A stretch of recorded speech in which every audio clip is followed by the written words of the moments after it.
जैसे हमें पता है कि सामने वाले ने हमको कुश्ती में परास्त कर दिया, हमें दो काम करने होते हैं, पौष्टिक आहार बढ़ाना होता है और व्यायाम बढ़ाना होता है। हमें अपने अंगों को मजबूत करना होता है, पुष्ट करना होता है, कला कौशल के द्वारा दांव पेच सीखने होते हैं परास्त करने के। ऐसे ही अध्यात्म मार्ग है।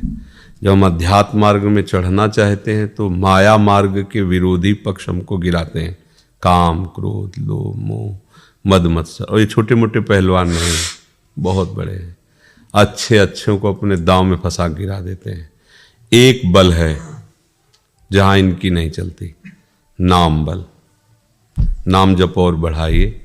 और दूसरी युक्ति, किस गलती से हम कैसे गिरे, इसका बड़ी सूक्ष्मता से जांच करना चाहिए। जब अपने लोगों ने जांच किया तो पता चला इसको कहीं ना कहीं हमने सहारा दिया है, जैसे काम है या अपने शरीर की क्रियाओं के द्वारा या किसी दूसरे शरीर के आश्रय के द्वारा हमने इसको बढ़ावा दे रखा है। अगर इसको बढ़ावा ना दो, हर जगह से इसका कनेक्शन काट दो, तो ये आपको जलाएगा और शांत हो जाएगा।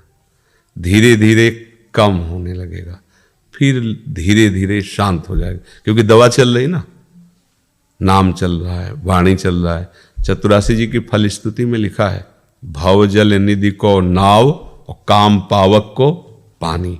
कामाग्नि को शांत करने के लिए ये प्रियालाल का जश जल के समान है। जैसे अग्नि है ना, पानी एक बाल्टी डाल दो, झप से शांत। तो नाम जब बढ़ाइए। और ये गलती देखिए, अपने लोगों से क्या होता है, हम गलती को गलती कहते हैं पर मानते नहीं। अंदर की बात है, ये कहते हैं हमसे गलत हुआ, पर अंदर से उसमें सुख बुद्धि है, हमारे हृदय में उसके प्रति सॉफ्ट भाव है। समझना, अंदर की कमी है ये उसके प्रति। अगर अंदर से आपने दृष्टि बदल दी उसके, तो आप ही की पावर से तो आपको परास्त कर रहा है वो। खास बात ये है, हमारा ही खा के हमारा गला काटा जा रहा है, हमारी ही सामर्थ्य से वो हमको परास्त कर रहा है, उसमें स्वयं की सामर्थ्य नहीं। अगर हम संकल्प ना करें, हम कामना ना करें, गंदी क्रियाएं ना करें, गंदे लोगों का संग ना करें, फिर हमें आप बताओ कि काम आपको कहां परास्त करता है, क्रोध आपको कहां परास्त करता है। नाम जब चल रहा है तो कैसे परास्त कर सकता है। पर आप गंदा भोजन करो, गंदे लोगों का संग करो, और इसको व्यवस्था इसकी है कि ये कर लेने से शांत हो जाएगा, अब मर गए। वहां चले जाने से इसकी व्यवस्था हो जाएगी, मर गए। अब आप रोक नहीं सकते, चाहे जितना कसम खाओ, चाहे जितना करो। ये अंदर की बात तुम्हें बता रहे हैं, वो कनेक्शन खत्म कर देना है जहां इनको जाना है। कोई ऐसी जगह नहीं होनी चाहिए अपनी जहां जाने पर मन को उत्साह मिले उस विषय का। कोई भी ऐसी स्वयं में क्रिया नहीं करनी चाहिए जिससे हमारे परमार्थ के विरुद्ध आचरणों का बढ़ावा हो। बस अभी समझ जाए। पर हम क्या है, अंदर से नहीं संभालना चाहते। बातें तो हम करते हैं पर अंदर से बहुत सॉफ्ट उसके प्रति रहते हैं। छोड़ना है, पर अंदर से सुख बुद्धि उसमें है। सुख बुद्धि होने के कारण हम ऊपर से गाली देते हैं, बहुत गंदा है काम, बहुत ऐसा है वैसा है। और अवसर आया लजा, भगवान को छोड़ दिया, वो ज्ञान को छोड़ दिया, और शास्त्र की बात छोड़ दी और क्रिया में आ गए। तो इसी को कहते हैं पाखंड, इसी को कहते हैं दम्भ, दिखावा। तो अभी हमारी बुद्धि हमारे साथ दम्भ का खेल खेल रही। लगता है हम जान गए, अब गलती नहीं होगी, फिर हम फंस जाते हैं। तो इसलिए हमें नाम जप करना है, पावर बढ़ाना है, भागवती का अध्यात्म बल। सत्संग सुनो, नाम जप करो, और ऐसा कोई संग न रखो जिससे आप भ्रष्ट हो जाओ। तो आप देखो आगे बढ़ने लगोगे। पर चल पाना इसीलिए कठिन हो जाता है कि हमारे पास हर साधन है। अब एकांत है, रात्रि है, शयन करने जा रहे हो, मन एकदम खराब हुआ, मोबाइल के सर्च किया, देख रहे हो गंदी बातें, गंदी क्रियाएं देख रहे हो, गंदे दृश्य देख रहे हो, तो फिर परमार्थ की बात सोचो। तो जो हम देखते हैं, जो हम सुनते हैं, जो हम बोलते हैं, इन तीनों का बहुत ज्यादा प्रभाव पड़ता है मन पे। इन तीनों का प्रभाव पड़ता है, जो हम देखते हैं, जो हम सुनते हैं, जो हम बोलते हैं। तीनों को संभाल लो, देखना ठीक करो, बोलना ठीक करो, सुनना ठीक करो, अपने आप ठीक हो जाओगे। राधा राधा खूब नाम जप करो। बढ़िया अवसर मिला है, और भाई चलना चाहो तो अपनी बुराइयों को हम बुराई रूप से अंदर से देखें और उसको ऐसी ऐसी दृष्टि अंदर रखें कि मतलब आप जल पड़ो वो बात आते ही, पर हम जल नहीं जाते, हम अंदर ही अंदर उसका स्वाद लेते हैं। अगर ऐसे ऐसे ऐसा ऐसे ऐसे तो पूरा का पूरा जब हम जकड़ जाते हैं और नष्ट हो जाते हैं, तब फिर वो अरे ये कैसे हो गया, ये तो ऐसे आज से कसम खाते, फिर एक दो दिन फिर वो धीरे से जब वो ले जा रहा है आपको, आप ही तो अंदर देख रहे हो ना कि अब मुझको ले जा रहा है उधर, तो आपने रोका क्यों नहीं? अंदर की बात अंदर नहीं रोक पाए तो बाहर रोक ही नहीं पाओगे। मेन अंदर होता है, अंतर्मुक्त सावधान अंदर। संकल्प उठ रहा, विषय चिंतन बन रहा, स्वाद नहीं लेना, उसे हित गंदी बात फेंक, हित नहीं राधा राधा राधा।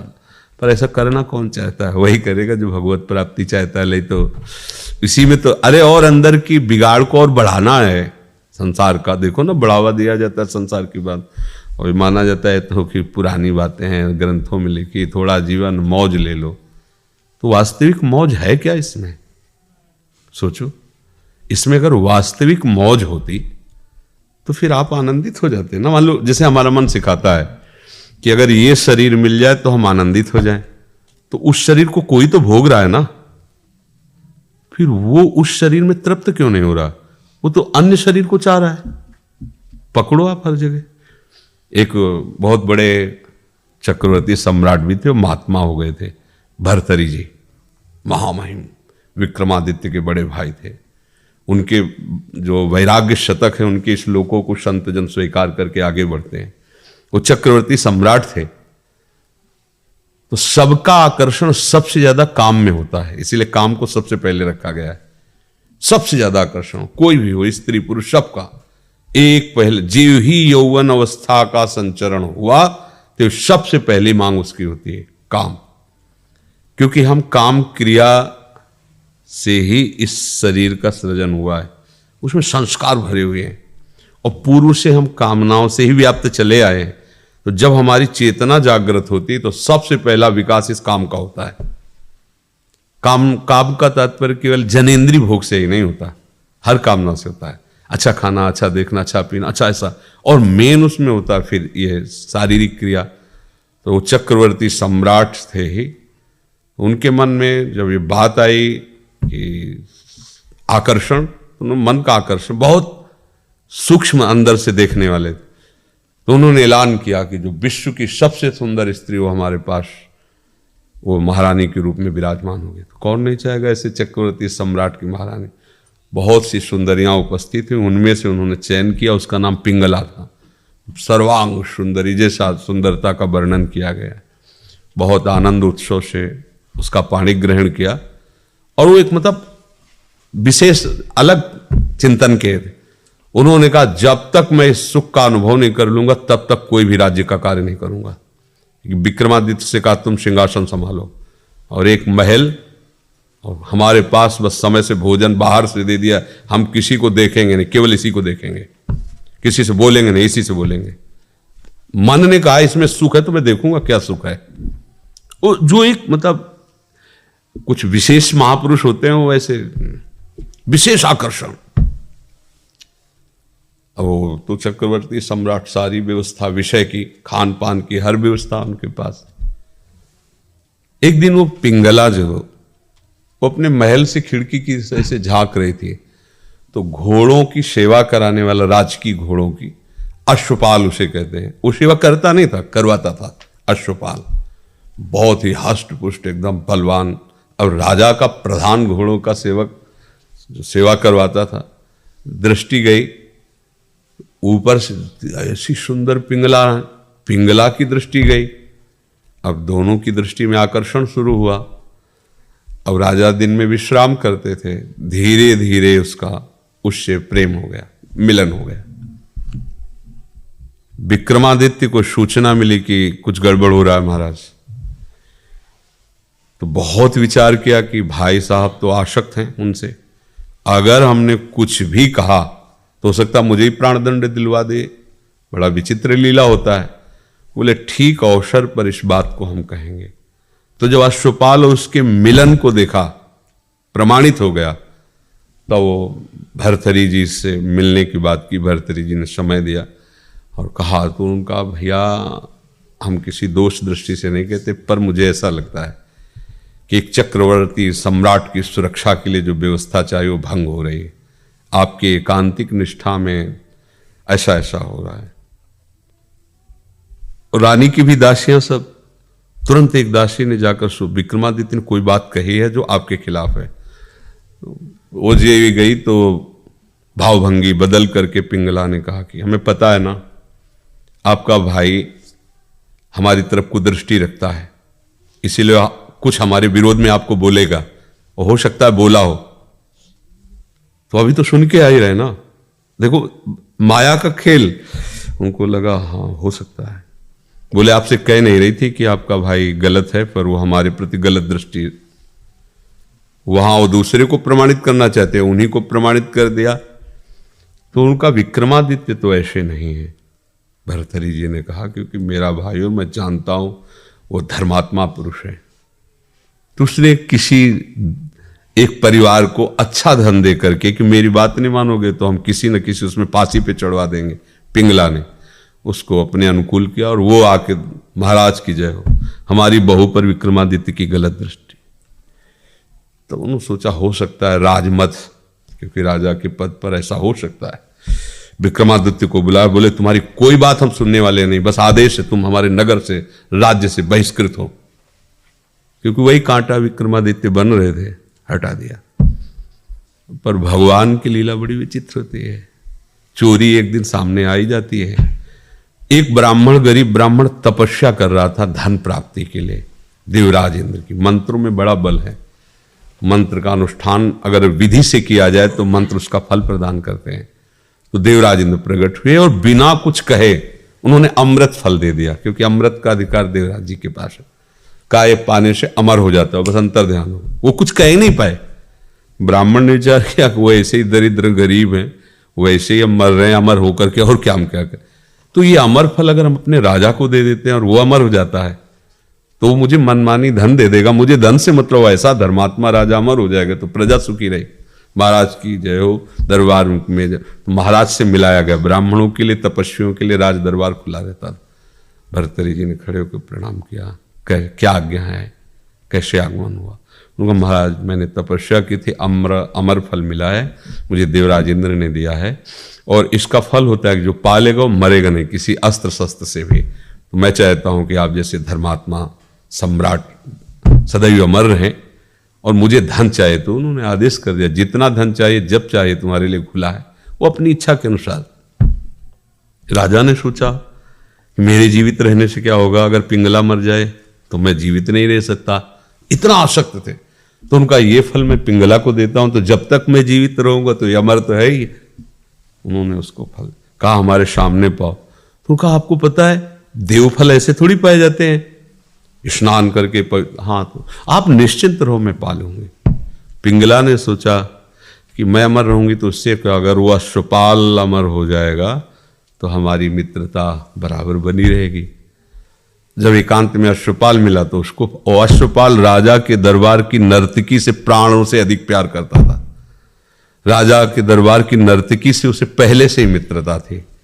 वो उस नर्तकी के पास गया और कहा देखो मुझे एक अमर फल मिला है, और मैं तुम्हें इतना प्यार करता हूं कि मैं अमर होना नहीं चाहता, तुम अमर हो जाओ, ये फल खा लो। सुन ले लिया।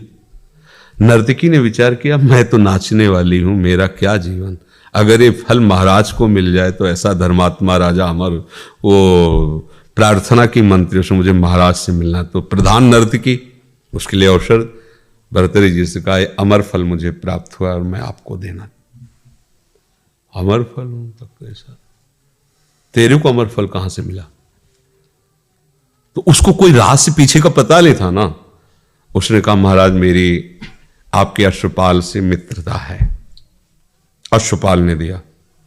उनका चुप, किसी से नहीं कहना, निकलो, तुम्हें जो चाहिए मिल जाएगा, ये आवाज मत करना कि मैंने अमर फल दिया, अश्वपाल ने तुम्हें दिया। और आज खुले दरबार में बैठने के लिए ऐलान किया, सबको बुलाया जाए पूरी सभा को, और मैं आज तो अपार जनता एकत्रित हो गई, महाराज आज बैठेंगे। बैठे सिंहासन में और कहा अश्वपाल को सामने लाया जाए।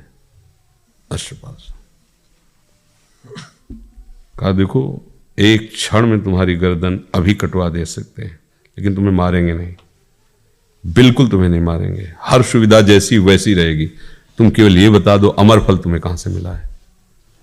सूख गए आप, कैसे कहे? तो उसने कहा महाराज जब आपने क्षमा ही कर दिया है तो महारानी पिंगला ने मुझे दिया है। भर्तृहरि जी को ऐसा महान दुख कि इतने धर्मात्मा भाई को इसके कहने से मैंने निकाल दिया, मेरे साथ इतना बड़ा छल हो रहा है। रानी को सभा में पेश किया तो समझी कि अब सिंहासन में बैठे, सामने खड़ी तलवार निकाली और सभा में कहा देखो हमारे देश के पवित्र ब्राह्मणों की तपस्या का फल, हमने अमर फल दिया था, रानी ने खा लिया, मैं अभी तलवार से प्रहार करूंगा, ये मरेगी नहीं। तो वो चीख पड़ी नहीं महाराज ने, क्यों? चुप। तो उनका मैं तुम्हें बिल्कुल क्षमा कर दूंगा पर बात सत्य होनी चाहिए। तो उनका महाराज मैंने वो अमर फल खाया नहीं, अश्वपाल को दे। क्यों? अब क्यों का उत्तर केवल निगाहों से दे सकती थी, जवान से तो नहीं दे सकती। तो उसी समय ताज उतारा और सिंहासन बोले धिक्कार इस राज्य को, धिक्कार है इस प्रपंच को, मैंने प्राण से भी यदि किसको प्यार किया मुझ चक्रवर्ती सम्राट से नहीं, इसका राग है अश्वपाल से, राग है इसका। अश्वपाल एक चक्रवर्ती सम्राट की महारानी से नहीं, एक वैश्य, ये क्या उसी समय घोर वैराग्य लेकर एकांत में भजन करने गए। तो अंदर से जब तक आप विचार नहीं करोगे तब तक ये आकर्षण ऐसा ही फैलता चला है और हम सब इसी आकर्षण में फंसे ऐसे चले जा रहे। और सब जानते हैं, सब जानते कि कोई हमसे प्यार नहीं करता। सच्चाई से हृदय से देखो तो तुम्हें अंदर से उत्तर मिलेगा, कोई तुम्हें प्यार नहीं करता, सब अपने स्वार्थ को प्यार करते हैं। पर हमारा दिमाग काम नहीं कर पा रहा कि कोई एक ऐसा तो हो जो हमें सच्चा प्यार करे। तो हम समझ लेते हैं कोई शरीरधारी हमको सच्चा प्यार करेगा, प्रभु के सिवा कोई सच्चा। ये उपदेश की बात नहीं कर रहे कि हम बाबा जी हैं तो भगवान का पक्ष लेके बोल रहे हैं। बच्चापन से अभी तक पूरा जीवन उनके मार्ग में जो गया है तो उनका प्यार देखा है, उनका दुलार देखा है, उनकी अपनेपन को देखा है, उनके जैसा कोई अपनापन नहीं।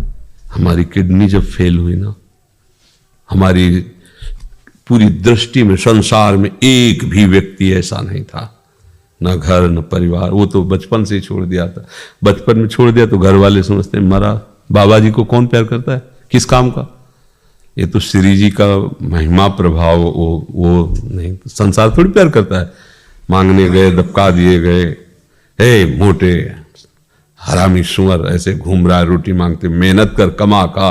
वो क्या जानता है कि क्या मेहनत करता है, वो क्या जानते हैं कि इनका मार्ग क्या है? वो तो यही जानते हैं ना, शरीरधारी मांग के केवल खाता है, पड़ा रहता है, वो क्या जाने। पूरे संसार में कोई अपना नहीं, ये देखा है, कोई नहीं। उस समय केवल भगवान, केवल। तो ये स्थिति सबको एक दिन आती है जब उसको नजर आता है कि भगवान के सिवा कोई है नहीं। अच्छा, ये उसको फिर समय नहीं रहता कि भगवान से परिचय बना ले, तो मन पछते ही है अवसर भी फिर हाथ मलता हुआ चला जाता है, कोई साथी नहीं मिलता। इसलिए अभी अवसर, बहुत सावधान होकर चलो।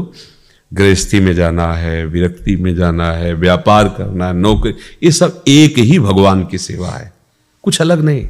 हम माला जला रहे हैं, आप फावड़ा चला रहे हो, आप प्रभु के लिए फावड़ा चलाओ, सच्चाई से चलो, तो हमारे माला चलाने का काम, तुम्हारे फावड़ा चलाने का काम, दोनों का फल एक ही होगा, भगवान की प्राप्ति।